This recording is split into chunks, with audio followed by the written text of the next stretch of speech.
Hi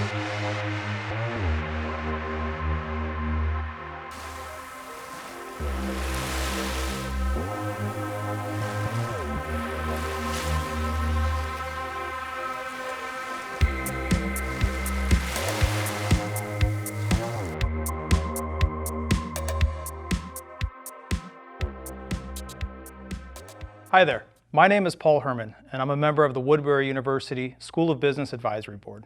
We're here today to discuss cherishing change, making lemons out of lemonade, and I want to discuss a project I was involved in a few years back. In my business endeavors, I own a commercial real estate brokerage in Burbank. I've been in the business for over 20 years. This isn't about my business per se, but this is about an organization I was involved with that is very near and dear to me. And we're going to tell that story. Boys and Girls Club was established here in Burbank back in 1995. The main club was at 2244 North Buena Vista Avenue. It's a former fire department location, former fire station. And it wasn't really an ideal location for the Boys and Girls Club, but the city gave it to the Boys and Girls Club to start out at a very favorable lease rate. I think they gave it to them at $1 per year, so not too shabby. First year of the club, 1995, they had 75 members. Well, the club had a lot of growth, was very successful, and kind of outgrew their requirements there at the fire station location. In 2008, they started talking to the city about possibly, building a new location, new headquarters, a new, what we call, main club. They dealt with the city redevelopment agency, went down that road with them. Unfortunately, when Jerry Brown came around as governor, all the redevelopment agencies in California were disbanded, so that didn't go anywhere. So the conversation with the city turned to, let's talk to Parks and Recs and see if maybe we could build a new facility in one of our park locations here in Burbank. Do something that would be a multi-use facility where the club could use it, but also we can make it open to the public and, kind of a win-win for everyone. Well, prior to my joining the board, this plan went up to the city council for a vote, and unfortunately the city council voted down the idea. There was opposition from a lot of environmentalists because they didn't want to have to cut down any trees to build a new main club site. So there went that idea. I joined the board in 2015. I was asked to serve shortly after I was part of the Leadership Burbank class of 2015, in which we had a project to beautify the location at 2244 North Buena Vista Avenue. We created an outdoor garden, we created safe space for the kids to play, we painted the facility and made it a more attractive facility all around. I became chair in 2017, the chair of the board for the Boys and Girls Club in 2017. Part of the reason they brought me on was because they wanted my assistance, my background, my help with trying to find a new location, a new main club site. First thought was, we're gonna go down the road with having a look at trying to do a typical market deal. Let's go find a building that would be suitable, that we could just buy and build out and make it a new main club site. Problem was, the club didn't have the money. The club had to raise the money and do a big capital campaign in order to have the money to be able to finance that. Financing wasn't available as far as the loan was concerned because it's a nonprofit organization and doesn't show, big returns every year. So they're kind of in this catch-22 situation where they want to buy a building. They're growing, but they can't. So we couldn't do anything on the typical market because if we wanted to buy a building, we would have to say to the owner, hey, we'll go under contract with you. Give us a year or two to raise the money to buy the building, and that'll be great. No owner is going to do that. They're not going to wait a year or two for us to raise the money to close. Typically escrow is going to close in a few months. That was not a possibility. And we did reach out to a consulting company to talk about a capital campaign to get an idea of the amount of money we could raise.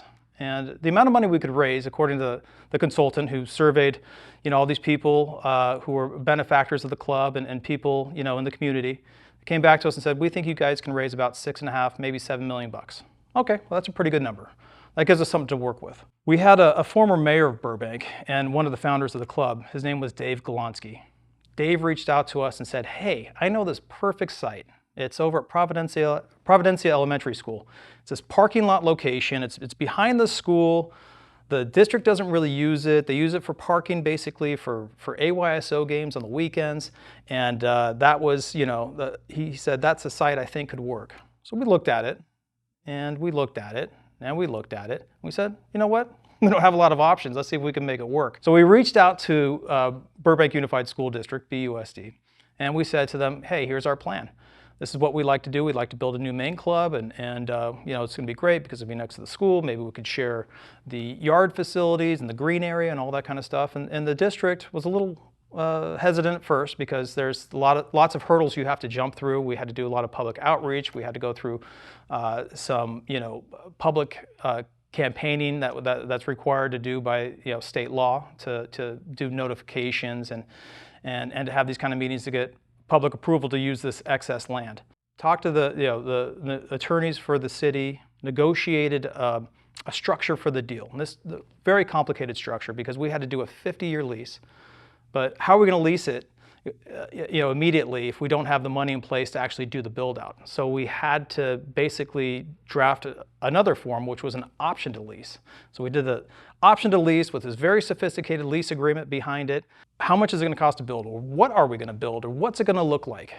So we retained, you know, some architectural services, some design services, reached out to them. We came to the conclusion kind of early on that the site really wasn't ideal. It was very narrow and very deep. It was about 65 feet wide and 450 feet deep.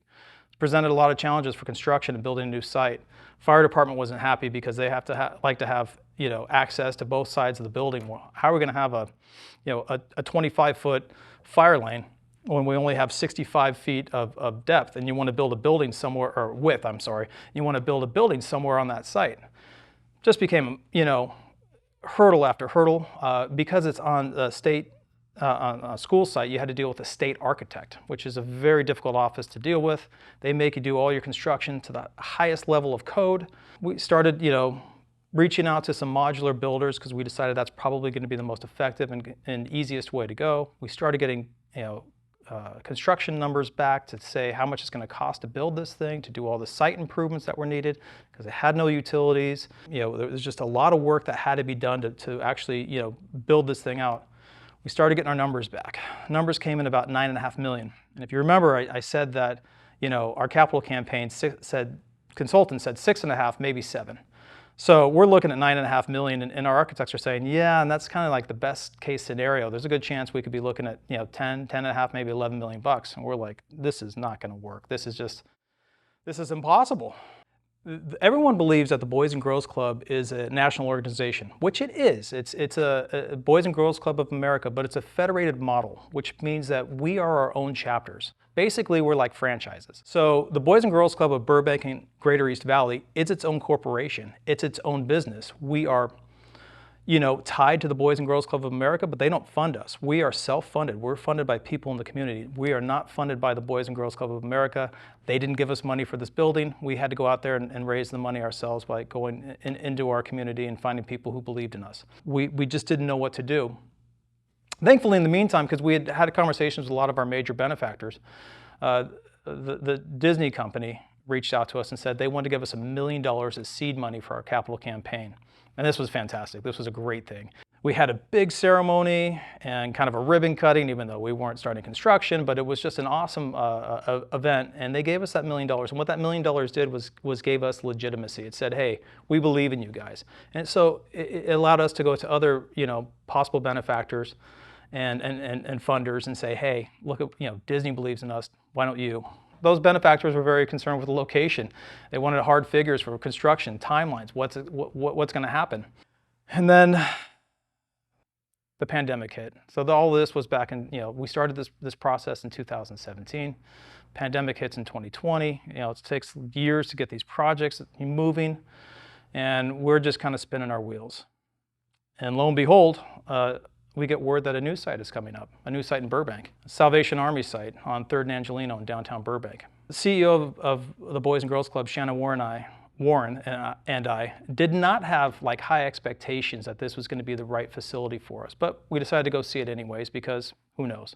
We walked through that building, and after about 15 minutes, we exited and we looked at each other and said, oh my God, this is perfect. This has everything that we want. You know, we had done all this design work on the previous site, so we understood what the programming needs were and what the club needed. We knew that there was, you know, our old facilities were so tight as far as administratively because the club had grown so much. From 75 members in 1995 to, In 2020, prior to the pandemic, we were serving, I think, about 1,800 kids or 2,000 members, somewhere in that ballpark range. So our administrative staff had grown exponentially, and we just did not have adequate space for them. But when we went through this new site, the Salvation Army site, it had a gym, indoor gym, it had a commercial kitchen, it had classrooms already set up, tons of administrative space. It had a chapel, which we said we can convert to a theater for the kids. It was just, we decided this was a perfect facility. We loved it, so we decided to go after it. We brought in one of our benefactors, the Cusimano family, and Michael Cusimano, along with his dad and uncle, Roger and Chuck, came out to look at the site. They did a short walkthrough as well, said, we think this might work, got back to us 2 days later and said, we also want to give you $1 million. So we started down that road of the capital campaign. We had $1 million from Disney. We had $1 million from the Cusimanos. We talked to the city. The city was in. They gave us another $1 million to help buy this facility. We also reached out to Gain Credit Union, which is a local credit union in Burbank, and they helped us to finance because I think we bought the facility for $5.5 million, but we also had to raise money to do renovations and improvements to the building. And so we had to take out a loan from Gain. Because we had so much money already, to put down on the property, we were able to get financing through Gain. Gain never did any sort of commercial finance before. We were their first commercial deal. So we were really excited about that. And they did that not just as a favor to us, but as a favor to the community because they believed in the Boys and Girls Club. And we took this, we took over the club. I think we opened escrow in May of 2020. I think we closed escrow in November of 2020. Started doing the hard, heavy capital campaign, raising funds so we could do renovations. And we ended up raising over $8 million. So a very successful campaign. I think we're at about $8.5 million. We were able to fully renovate the club. In addition to some of our partners, we have some great things that happened. The Lakers Foundation came in to help us remodel the gymnasium. Warner Brothers helped us to remodel the theater and make it state-of-the-art and just this beautiful facility that's so perfect for the kids. It's one of the highlights of my life to be able to have worked on this. If we hadn't gone down that road of looking at these other sites, of working with the city and working with Parks and Rec, talking to BUSD, and being in that position of doing the design and trying to figure out what we need to programmatically, getting the money from Disney, having those conversations with the Cusimanos, we never would have been in a position to be able to buy this. I guess the moral of the story here is that the BUSD site was not a wasted venture. It put us in a position to get lucky. We were able to take those lemons that was that site and turn it into lemonade with this new main club site. And it's been a super success for the Boys and Girls Club. We're so excited. Our membership now is close to 3,000. Our budget has nearly doubled from where it was in 2015, and the number of kids we're serving is well over 2,000 kids a day. The cherry on the cake here is that we are in the process of setting up an endowment for the first time, a self-funded endowment that we'll manage ourselves for our club. And we're hoping to have $2 million in that endowment by the middle of next year. That's my story, story of how we were able to turn lemons into lemonade. But I guess what I really want to press is, don't ever worry about going down the road, about putting in the work, about, nothing ventured, nothing gained is a true thing. It's a true philosophy. And because you never know, what's going to happen or why it's going to happen. But, at some point in time, you may have to pivot. And when you do, you need to set yourself up to get lucky. Thank you.